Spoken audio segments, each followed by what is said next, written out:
Hey guys, Buckeye Bar guys. We wanted to thank you guys for tuning in to us here on Buckeye Bar Talk. Great show we got coming up today. We're really looking forward to you guys listening and watching it.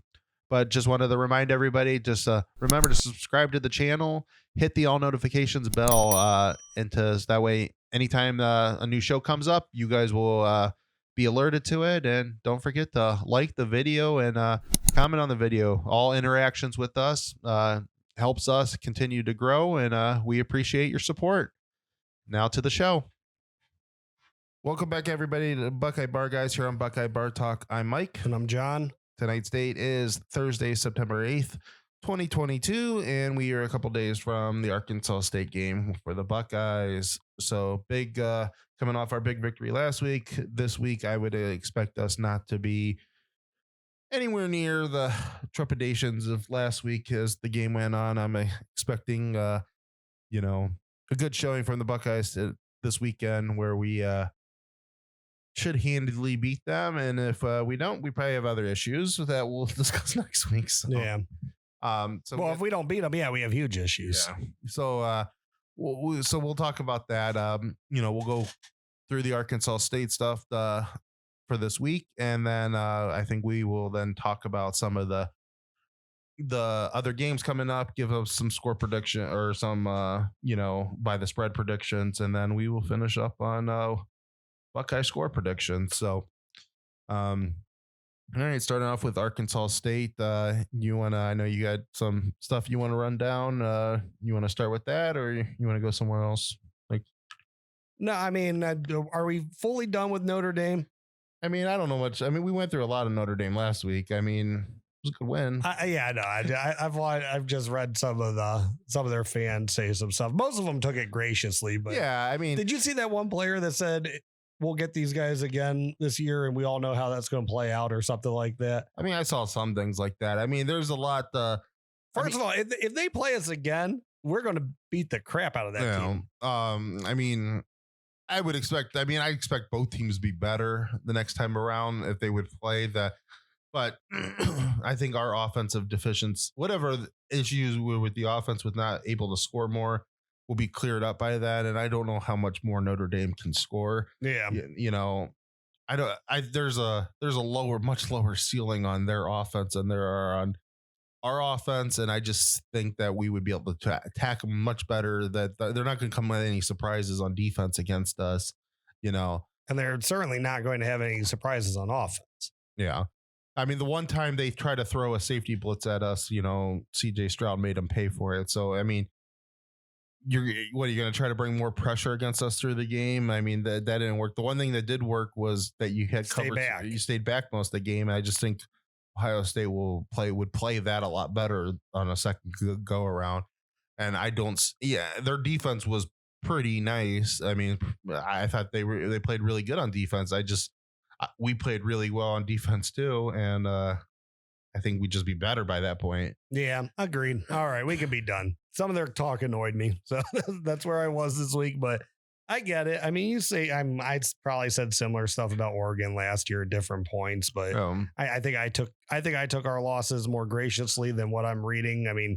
I saw most of their fans were pretty good with it. I saw a lot of moral victory type fans. We only lost by a little. Okay, yeah, that's another thing. Is that the banner? Notre Dame 2022. We beat the spread. Yeah. You still lose the game. Whatever. And then they come at you I did see that some of them coming at you, be like, you guys couldn't even your great offense and all that. And you guys, couldn't even beat your spread, and whatever. You scored 10 points. And you're literally our soft defense held you to 10 points. Start with yourselves there. Yeah. Not only that, it's just, I said this in the last episode. It was just that they're also, they're a bad tackle from Proctor and a lucky catch on the touchdown series away from being shut out in that game. Right. So I'm not too concerned about that.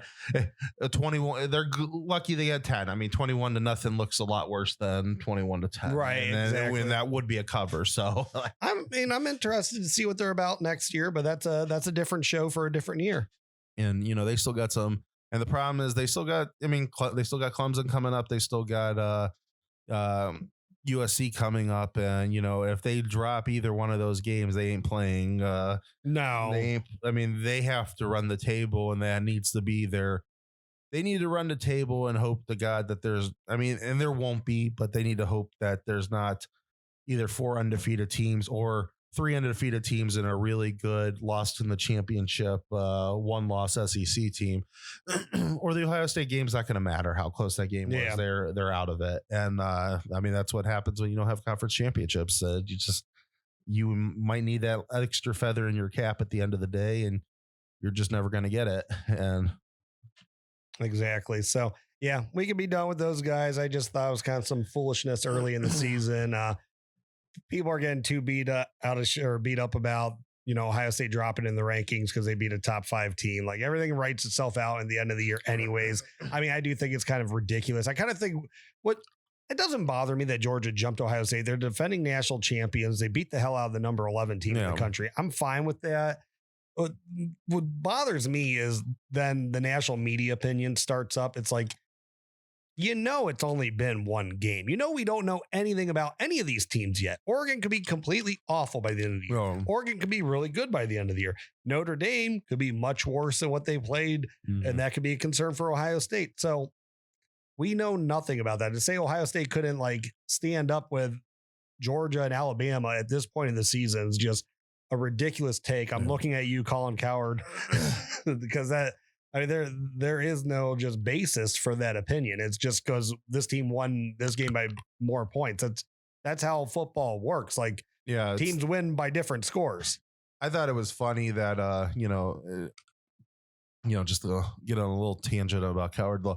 The one, when you think about homerism on channels and stuff, the one that's supposed to be on your side, I mean, a lot of the ESPN reporters were still like, this Ohio State was, I mean, there was not really any dogging from Ohio State survived. I mean, you think about other years, Ohio State survived, this game. It was most Ohio State handled them and, Colin Coward, I would think, I think he is the most clueless sports personality when it comes to college football. Yeah. I truly do. Well, I mean, and he might know other sports fine. I don't watch his show anymore. I used to years ago, but his takes on college football are just so off the freaking wall. It's almost as bad as Desmond Howard's.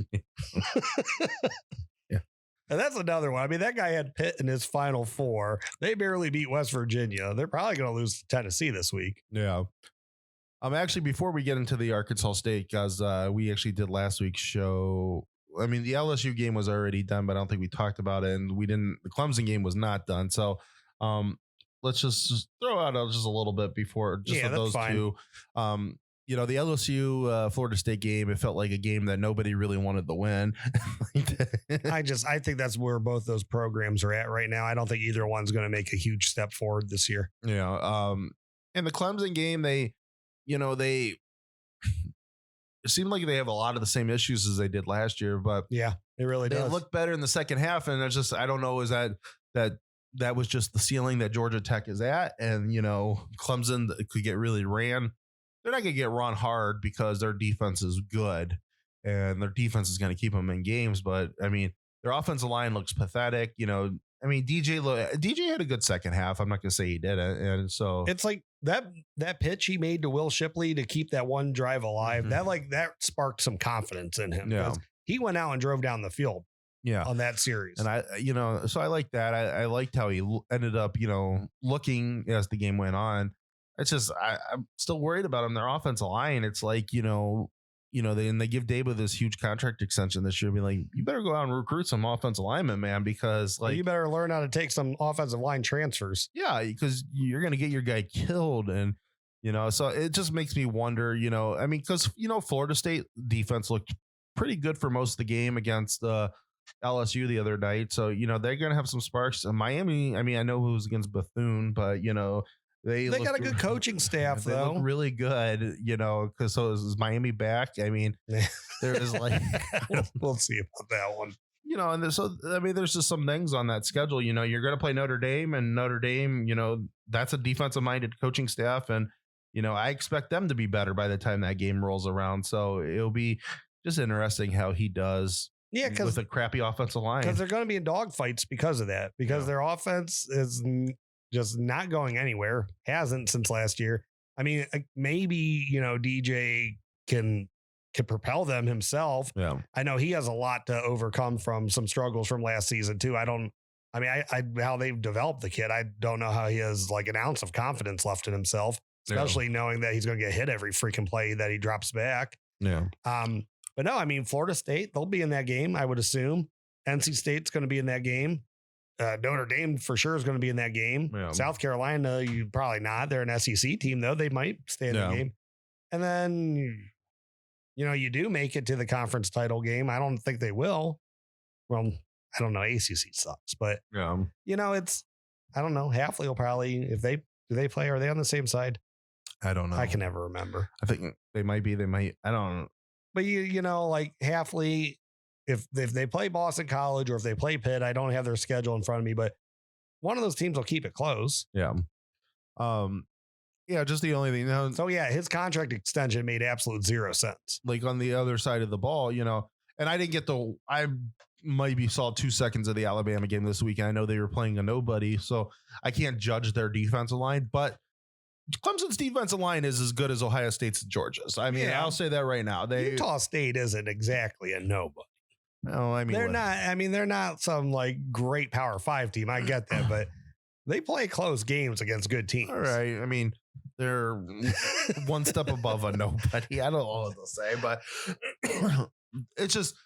I mean, I was just saying I didn't get to see them in that game. Their defensive line, how their defensive line looked, but I'm assuming they look really good. But I saw Ohio State's defensive line take over the game. I saw Georgia's defensive line look like what their defensive line looked like last year. Right. Like somehow they weren't missing some 400-pound monster in the middle. So, I mean, Clemson's defensive line looks just as good as those two. And, Brian Bresee is a beast. Man. Yeah. So like that is going to keep them in games. I don't know, if you play a team that could actually score, like eventually if you can't move the ball because your offensive line sucks, I mean, we've seen Ohio State teams like that, the 16 team kind of, you just get into a buzzsaw at one point like we did against Clemson in that playoff, and the defense did as best as they could, but eventually the dam breaks. Yeah. So that's just what I would be worried about if I was Clemson. I mean, that offensive line has to make some major improvements until I'm ready to say that Clemson can play in a playoff with any of the other three teams. Yeah,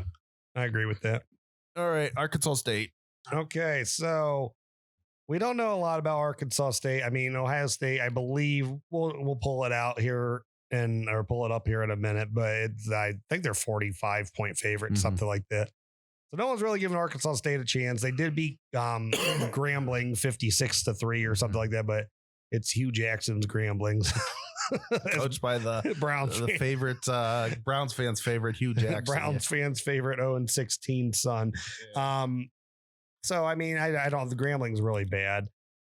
So I don't know. I mean, you read about Arkansas State though. Like they're coached by Butch Jones. He did not do very well last year. I read a little bit more into that. I mean, they had a really, really hard schedule last year, and they were really young. So that never helps a first-year head coach. Didn't they upset somebody early? I don't know if they upset someone early. They played Tulsa a hell of a lot better than we played Tulsa.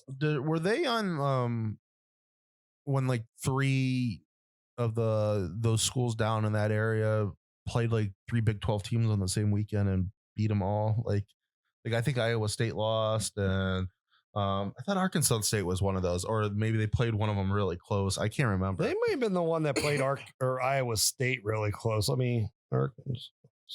Sorry. But anyway, so I mean, they're going to be improved this year because they were really bad last year. I mean, it shouldn't be good enough to beat us, but they got Butch Jones as their head coach. And they've gotten some good guys out of the transfer portal. And he has brought in this year that he did have the number one recruiting class, in the Sun Belt. So, I mean, you got a lot of young talent coming in that is good for the conference and, the competition they're playing, which doesn't necessarily mean anything when you're playing the likes of Ohio State, Ohio State had the, best recruiting class in the Big Ten. So, it might be an apples to oranges type comparison, because at the end of the day, it really doesn't matter when you're still playing much better freshmen than what you had coming in. Offensive line should be improved. They were bad last year. You got a transfer quarterback, James Blackman. I think people probably remember he's been a quarterback since Jimbo Fisher was at Florida State, believe it or not. Yeah, so he's been there 100 years. Yes. So he's been around in college football for a while. So he knows a thing or two, though. A lot of experience. Brian Snead as a running back, which, I'm sure Ohio State fans were remembering being excited for him when he was a part of the 2018 class. Of course, he was kicked off the team for some alleged misdeeds. They have another, I can't remember his name. They have another transfer running back from Iowa State. So they do got some big pieces. They got some good tight ends, good receivers. So their offense can be kind of dynamic. Offensive line still, even though better, I don't think they're going to be great. So, I think that's going to definitely, hurt them in this game coming up. But this was a team that used to be pretty good. They had 9 consecutive winning seasons until that 2020 COVID year. And then the last 2 years have been kind of rough for them. Yeah. I know they got some good transfer players. Butch Jones has had success. I think he can do, he can come up with a decent game plan. It's just going to come a point in this game. They're not going to beat Ohio State, but I just don't see how they can keep it close against Ohio State. They might be able to keep it close for a quarter. Yeah. And that's a lot of transfer players. That's the one thing good about the transfer portal. It can keep teams maybe like, an Arkansas State or a mid-tier Power 5 into games because, they have good players on their teams that are trying to, show them, prove themselves, try to get to the next level. So, there is some of that in it. We'll see. I expect this game.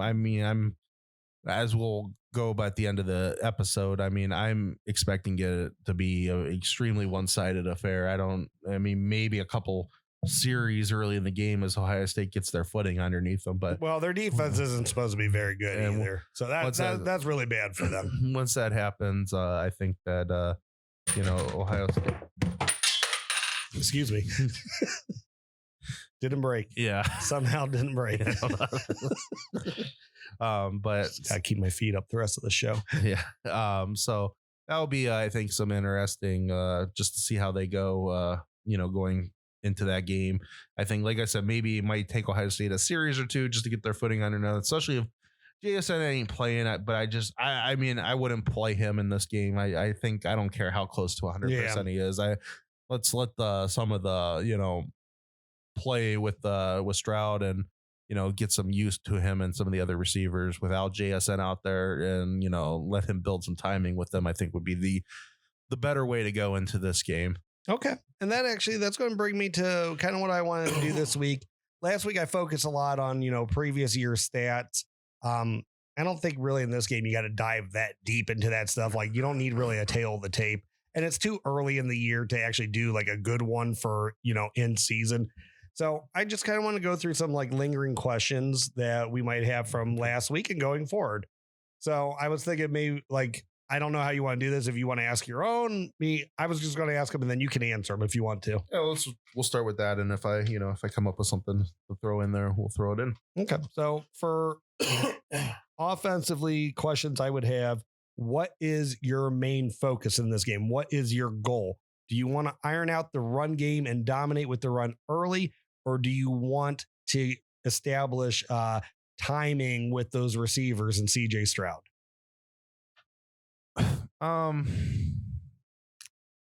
They're both big issues to me. I think the way I want to answer it is I want however the defense wants to play them, then that's where I'm going to go. If they're going to try to come out against like Notre Dame did and try to keep a couple safeties back, I'd say let's iron out the running game issues and force them to bring safeties up.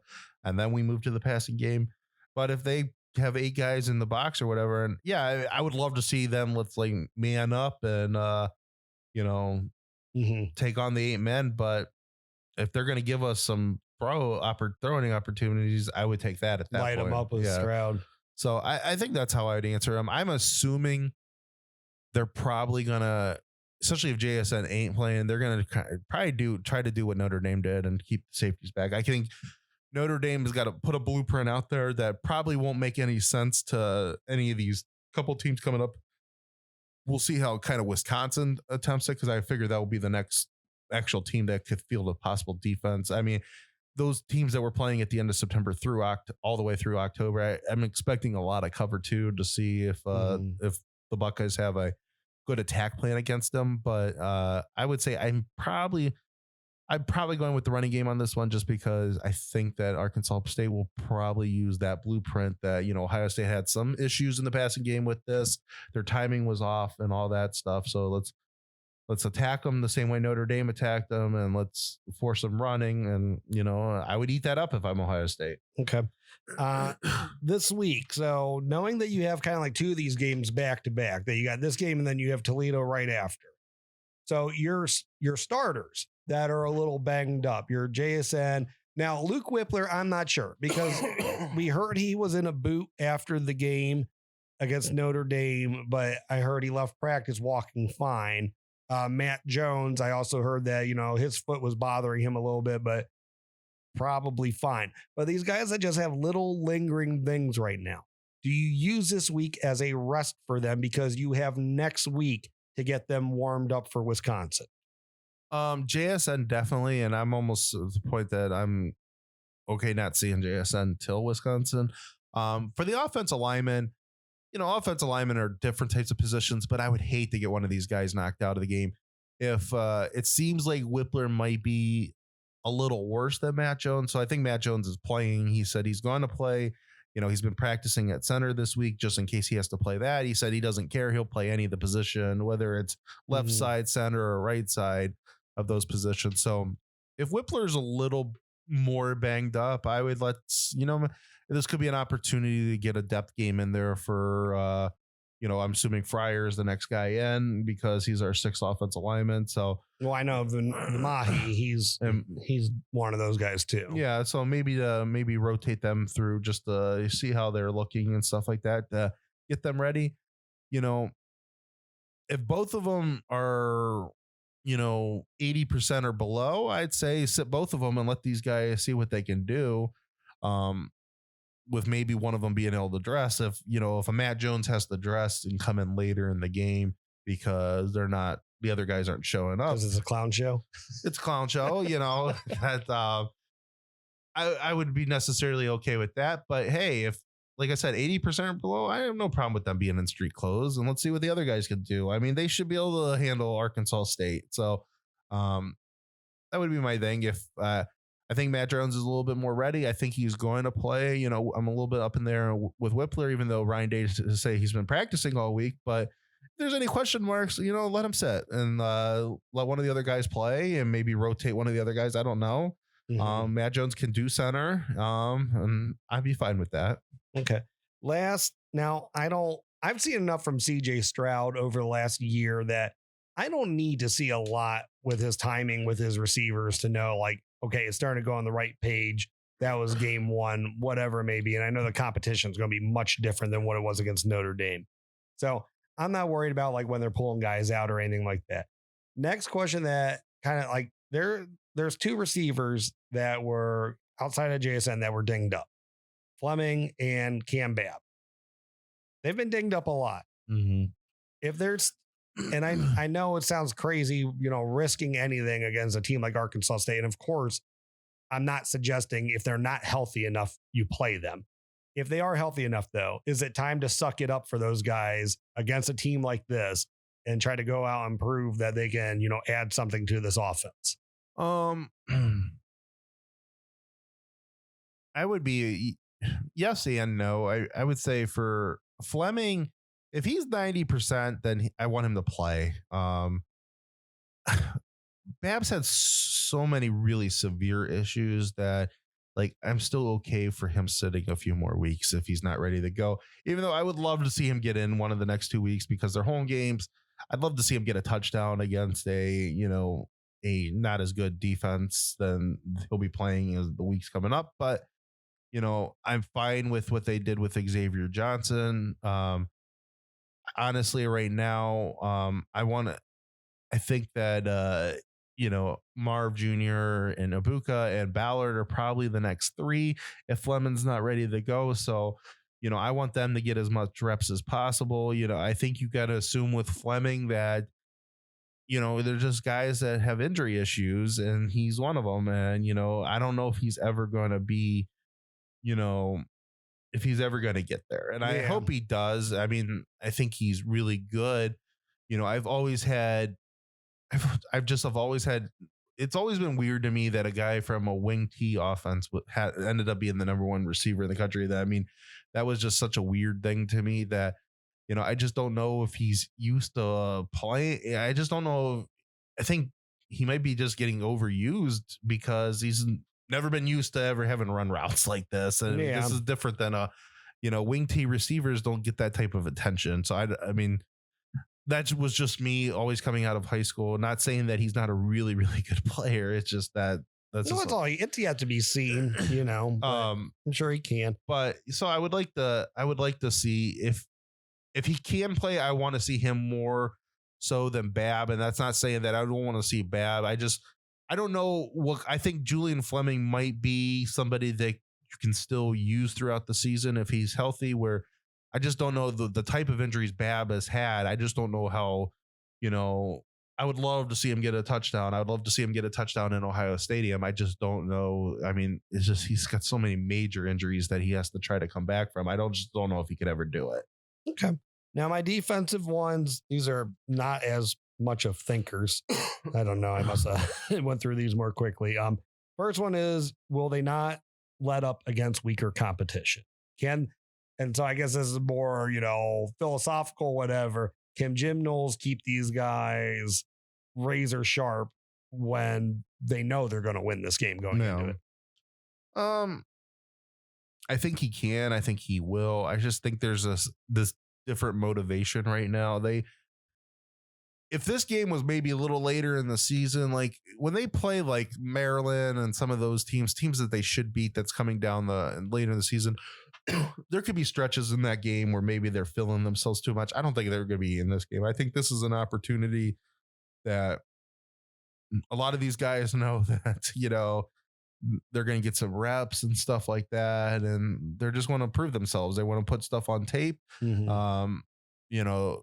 And so I think that a lot of these guys will get sat down early, and the guys behind them are going to prove themselves too. I mean, they're just going to be that much better talent wise than Arkansas State. So I don't think so. I think they're going to be pretty fine with this.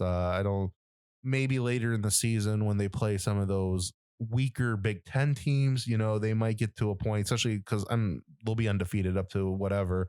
And, they get in later in the season in Indiana, Maryland, who do have some talent on the team. They might actually, they might give up some stupid points here and there just because, they're thinking they're just going to kill the team.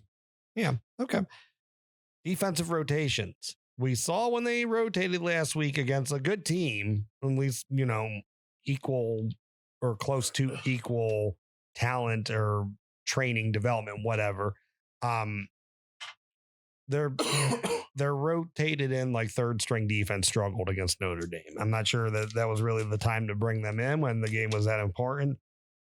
Rotations should be a little bit easier to make this week though, because the game should be easier to be in hand. Do you expect though that they will be rotating more players than what they did last week? On the defensive line, yes.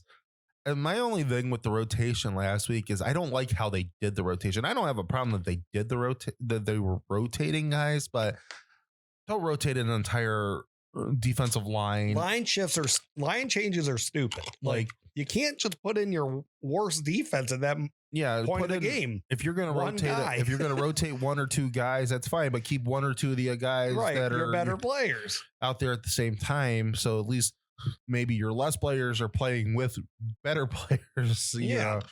So that's how I would do it this week. I have no problem with the rotation. I would get as many defensive linemen in there, with the other guys. I want to see, once the game kind of gets in hand, then you can start rotating out some of the other guys with linebackers in the secondary, but keep your top guys in there until when those two spots in the back seven, until you're ready to start taking them out. Will the D line, because we know this, when you play weaker competition, smaller offensive linemen in a smaller conference, are they going to be able pad their stats this week. Yeah, I'm going with that. I have a feeling the next 2 weeks are going to feel a lot like what They got to be what that Akron game felt. I need to see a dominant defensive line, even if it is against bad competition. Like that Akron game where just felt like Akron couldn't move the ball at all. I don't even remember, did they cross the mid? I mean, they scored the first series, but after that, no, no, they did not. But I mean, we played well against Notre Dame, so all signs should point to them dominating this game. I think they will, and they're going to be. I mean, they'll be badass, and I think Arkansas State and Toledo next week are going to have they're going to be very limited crossing the 50 because I think they're premium games, and people can say all they want, that these are nobodies and stuff like that, but an Alabama beat a Utah State 55-0, and I'm kind of expecting that over the next 2 weeks. I mean, like. I'm not going to get my score right now, but like very easily the next 2 weeks after what I saw last week, if they're at the top level, these could be 2 shutouts in a row. And and I'm kind of feeling that way right now. Young guys, will this game get so sideways that we're going to see playing in their positions for extended periods of time? CJ Hicks, Gabe Powers, Kai Stokes, possibly Sonny Styles, Kenyatta Jackson, Omari Abor, or Caden Curry. Is this game going to get out of hand so much that do you think we're going to actually get a good look at these young guys? I think we're going to, out of the ones that have definitely gotten their black stripes off and have been playing a decent amount into camp and stuff like that, I think we're going to see 100% of them. I think they're all going, and I could see them all playing in the fourth quarters. And I just think, and maybe that's where you might lose a shutout or something. But I don't think they're going to care because I think it's going to be basically shutouts. And, with the fact that you might have a young freshman defense playing a lot in the fourth quarter, but they're going to get their opportunities. You can play 4 games and still being able to redshirt them.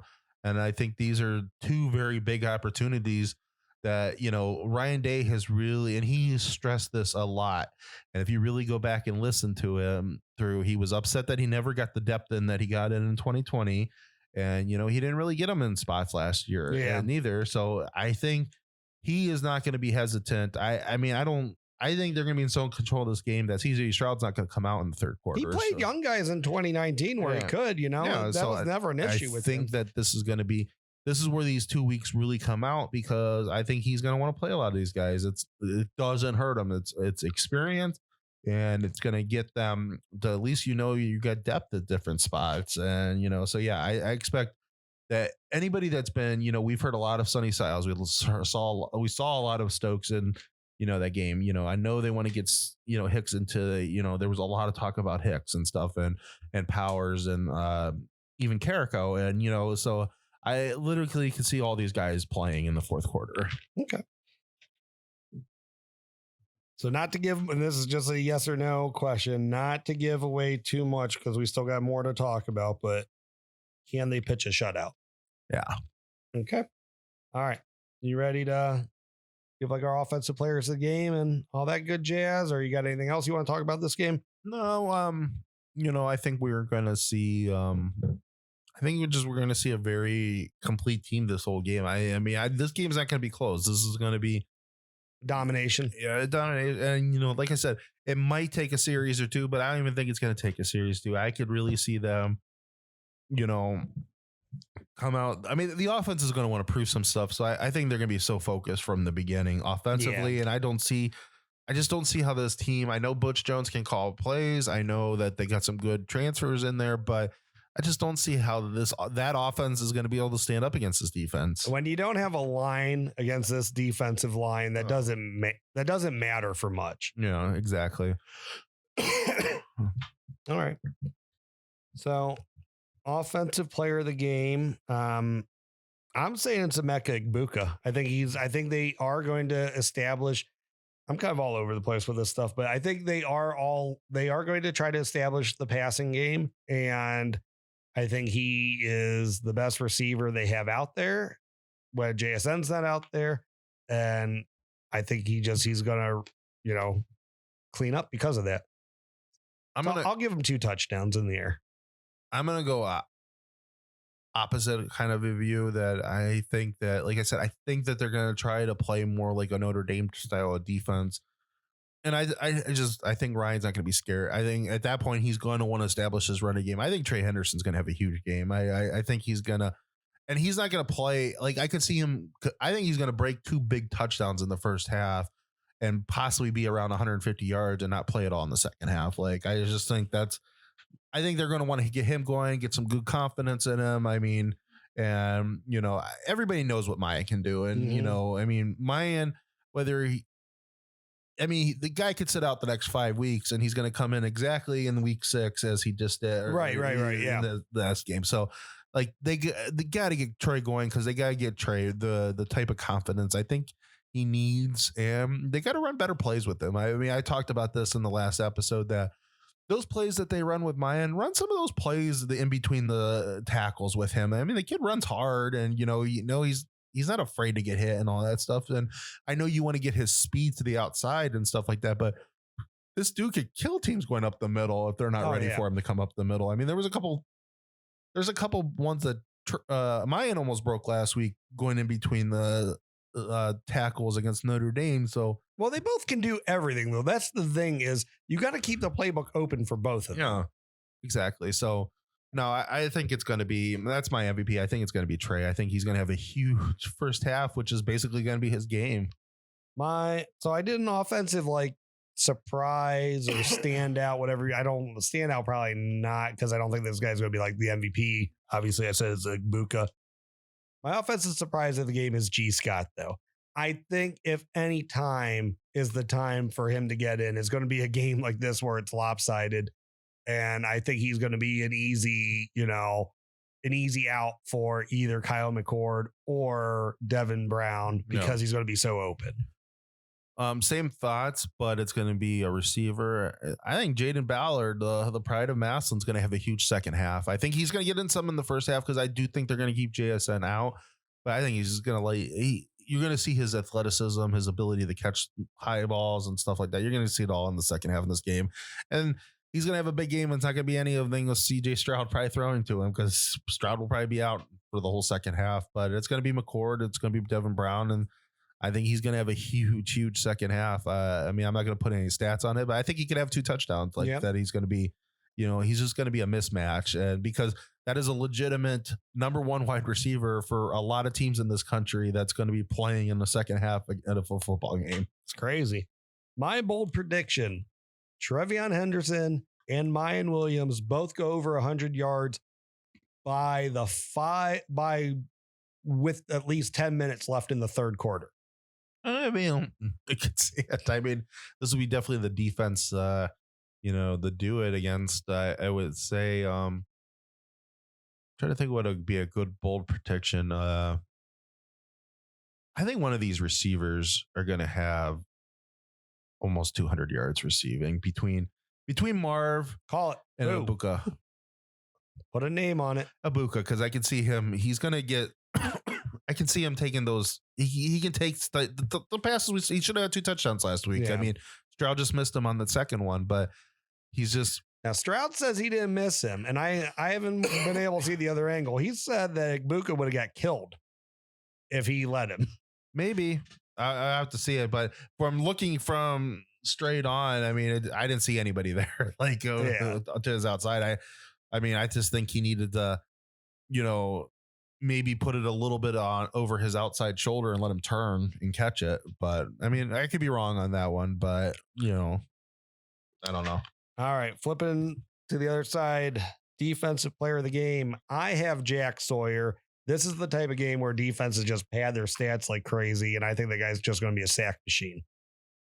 I mean, there's so many guys I want to throw out here because I think they get a lot of them, but I'm going to say the Nagurski defensive player of the week is going to do it. I mean, I think Tommy Eichenberg is, this is old school Ohio State linebacker back on the field. I think he's going to have, again, a big first half, and we might not see him much in the second half, but I think that's a good thing. I think he's going to get double-digit tackles. I think he could do that in a half because he basically did it in a half against Utah. And, there were so many guys that just felt unstoppable against Notre Dame, and he was one of them. And I just think that, he's going to, that defensive line is just going to cause so much havoc for this offensive line, and he's going to be in so many plays because of it. And you kind of already said this. So my under the radar surprise guy is going to be Kai Stokes because I think he's going to get a lot of playing time in the second half. And he can do everything. He can come up and stop the run, and he can go, defend the pass. So I think he's going to be all over the field in the second half. I don't know how much because it's good. And I'm not going to put a name on it because it's going to either be J.K. Johnson, Hancock, or even maybe Jair. It's going to be one of those third corners. I think are going to have a really big second half and with 2 picks, and Okay. So you're rolling that into a bold prediction? No, that's going to be it's going to be my surprise because my bold prediction is going to be something else I was just thinking of. My bold prediction, and if I got to put a name on it, that's fine. Kai Stokes or Sonny Styles are getting an interception in this game. See, I was going the same thing, but it's Sonny Styles. I think Sonny Styles is going to get a sack in this game, and possibly 2, because he's going to get a couple tackles for loss because they ain't going to be afraid to blitz this dude and from the safety position. And I hope he plays. He got his black stripe off, so that shows that they think he's ready. No, he's going to play in the fourth quarter, and he's going to have a big game. I think Stokes will have a big game too. I just, the thought of them back there as safeties together is just terrifying. One of these guys in the secondary is getting, and we might get 2 of them in this game because maybe the top secondary might get 1 too. But we're getting 1 to 2 pick sixes in this game. I just have that feeling. And wow, we can see 1 in each half because I think there's just going to be so much athleticism out there that you're going to have guys jumping routes, and I hope so because we need one. Yeah, feel good about that. All right. You want to go to Big Ten? Yep. All right. Throw it on me. Okay. Minnesota versus Western Illinois. So no spread at the moment until probably kickoff. I'm going Minnesota. Yeah. And I'll say they cover. After last week, I think Minnesota, they might be my team to win the Big Ten West. Iowa's offense looked like crap, and I think that Wisconsin looked good. Wisconsin looked good. I just think this could be Minnesota's year. That it's just they haven't got that opportunity. They're going to row the boat finally. Yeah, I think they'll beat Northwestern handily. I think. Okay. Duke versus Northwestern at Northwestern. Northwestern's giving 10.5. I hate Fitzgerald in the spread. It looked like they could throw the ball against Nebraska in week 0. So that was promising, but I never trust Northwestern. So I'm going to say Northwestern wins, but they're not going to win by more than 10 points. What's the spread again? 10.5. Yeah, this is with Northwestern. It's Duke, though. I don't know. That's a hard one. I think I'll say they're going to win I think they'll win by 13. So they'll beat the spread. Penn State versus the mighty Bobcats of OU.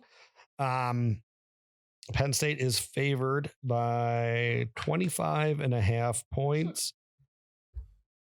Drew Howard playing? I hope so. Penn State usually, I think App State played a game with them. App State plays a game with everybody, though. I think they'll cover. Penn State usually beats the crap out of teams like that. Yeah. They do, and That's don't. A lot, though. Sean Clifford's no good. Yeah. I think they'll win handily, but it's going to be like 14-17. I don't think they're going to cover. I'll give them a cover. Wisconsin against Washington State. Wisconsin is at home, 17.5 point favorites. Why not? Yeah, I think Wisconsin, they'll win. The Pirate ain't there anymore, they'll so cover. I think that even though they weren't decent last year, or did they? I think they're always I don't know. I don't know them before. They're 1-0 this year. Yeah, who they play? What is it? Idaho. You said they won 17.5. Yeah, I'll give Wisconsin the cover. I think they'll beat them by 3 touchdowns. Maryland versus Charlotte, 27-point favorites. Yeah, I'll give Maryland the cover on that. Yeah, I'll give it to them too. Even though I I think Maryland's is going to be one of those. They got so much talent. It's going to be one of those. They're just going to be one of those teams that are going to be. They're going to get in a game against a good Big Ten team. Like I could see them, against, Ohio State or even Michigan, playing a really competitive game, and then against somebody like Charlotte, beat them by 10. Yeah. But I'll give it to him. I think he has an explosive offense. He does have an explosive offense. It's just sometimes it's just always to me Maryland, and it's not every year. Sometimes they play up to their talent and they play down to down to yeah. And Loxley's a crapshoot. You never know what that guy's going to. But I'll go with that they're going to cover. Michigan State against Akron at East Lansing. Michigan State are 34.5-point favorites. Akron sucks. Yeah. Michigan State knows how to play teams like this. So yes, they're going to cover that spread. Yeah, a lot of big spreads this week in the conference. But not very good games. They'll cover. Iowa State at Iowa. Iowa's 3.5-point favorites. Oh my God. I don't like. I'm sorry for laughing. Iowa State beats them straight up. Yeah, I think they do. I mean, just Iowa. Isn't who's the home team? Iowa, but it's at Kinnick, but they got to be punished at some time for not knowing how to play offense. I know it's a tough decision for Kirk Ferentz, but I mean, your son needs to retire. I don't know what it is. They can't play offensive football. You hear they win 7-3, and it's like, oh, they didn't score a touchdown. They scored 3 times in a 7-3 win. And then it just goes to your head. How do you you really at times have to kind of think of the math on it? How did they get to 7? Your defense and special teams scored more points than your offense. Your offense scored 0. Yeah. They have a really good defense, so it's not like Iowa State's going to blow them out or anything like this. But it's going to be like a 10-7. Yeah, it's going to be like a 10-7, 13-7 game, I think. But Iowa State, I think, is going to beat them. I agree with you. I think Iowa State's going to win outright. But again, it's going to be some sloppy nonsense like 10-7 or something like that. A hard-fought defensive battle, of course. Illinois at home against Virginia. Illinois is a 4-point favorite. I don't know much about Virginia. But I'm going to say Virginia wins outright. I'm going to go opposite this time. I think it's going to be I think Illinois is going to beat them because I think Burt will beat Virginia, but I actually think Virginia will probably cover. So I think it'll probably be like a 3-point win. Okay. Indiana State versus Purdue. So they're not an FBS team. So there is no spread yet. So Purdue, I'm going to say Purdue wins out, wins, covers, whatever. Yeah, me too. Rutgers is playing Wagner. Where the hell is Wagner? I don't know, but Rutgers will beat them. Rutgers will win that game. Nebraska is playing Georgia Southern. They are 23.5-point favorites. They'll win. Georgia Southern, I mean, they have knocked off some decent teams in the past, right? Yeah, I think so. Are they the one that knocked off Florida a few years back? Oh, I'm sure. Yeah. I don't think they're going to cover, but I think Nebraska beats them. But Scott Frost I'm going to say Nebraska covers. Why not? October 1st is getting closer and closer, man. I know they ended up pulling away in that game last week. I was scared they were going to lose that game. I like Nebraska fans because, we've bonded with them over. We went to war with those guys. Yeah, we bonded over, allies. But you guys need to, because I know he's the prodigal son or whatever, but it's time to move on at this point. I mean, these guys can't. I mean, he's Bo Pelini. What did they say? He could win the next how many games in a row? Not lose. He could win 55 straight games, and Bo Pelini would have that's wild. He would have the same record or something like that. Bo Pelini had a lot of 3 and 4 loss seasons in there, and it's went downhill ever since you guys fired Solich, and then I know Pelini is kind of a difficult a-hole and stuff like that, but you guys are both the Bo curse on you or whatever. I don't know, but. Yeah. Michigan hosting Hawaii. JJ McCarthy's coming out party. What's the spread on this one? 52 points. That is a crazy spread, but I could definitely see it's a night game in the big house. I think they're going to cover. As crazy as that sounds, I know that's a huge spread. Hawaii sucks. Hawaii's used to playing later in the day. It kind of depends on how they want to play this game.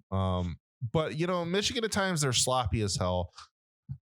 I just don't think they're going to cover, but I think they're going to win by like 45, 48 points. Like, I guess it depends if JJ McCarthy, like, does he have any hiccups? That's his first start. I just think he's, I mean, it's the second year in. It's going to be a blowout. I think they're going to cover. I really do. It's going to be a blowout, but I think that, I don't know. I just think it's too high of a spread for them. Indiana's playing Idaho. No spread yet. At Indiana, they did win that close one against Illinois, but I hate Tom Allen. Idaho's going to win this outright.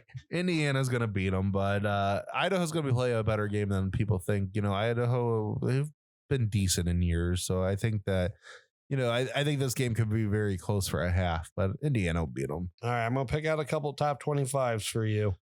First, Alabama, Texas. Alabama is a 20-point favorite. Cover? I don't think Texas is a prayer to win, but yeah, I've been going back and forth. I'm picking Alabama, but I've been going back and forth with this one like the whole game. You think Sark can give him a game? Like I kind of think he does, but I kind of think Alabama's going to beat him by 24. Like I don't know. It's like I'm going to say that I think Alabama's going to pull away late. I think Texas is going to play them better than people think, and I think Quinn's going to make some sort of mistake in the second half. I think that's going to cost them. But their offensive line's terrible too. I didn't realize that. Now I'm really. I'm going to say Bama beats them by, what is it, 20? You said 20. Yeah, I'm going to regret this one. Bama beats them by 4 touchdowns or 4 scores. So yeah, I agree. It's going to be like a 24 to 28 point. I think Bama's it's going to be more of like a backdoor type situation, though. I think it'll be like a 2-score game going into the fourth quarter, and then Alabama kind of piles it on. Let me try to find another good one. 24, Tennessee's playing 17 Pitt. Tennessee is a 6-point favorite.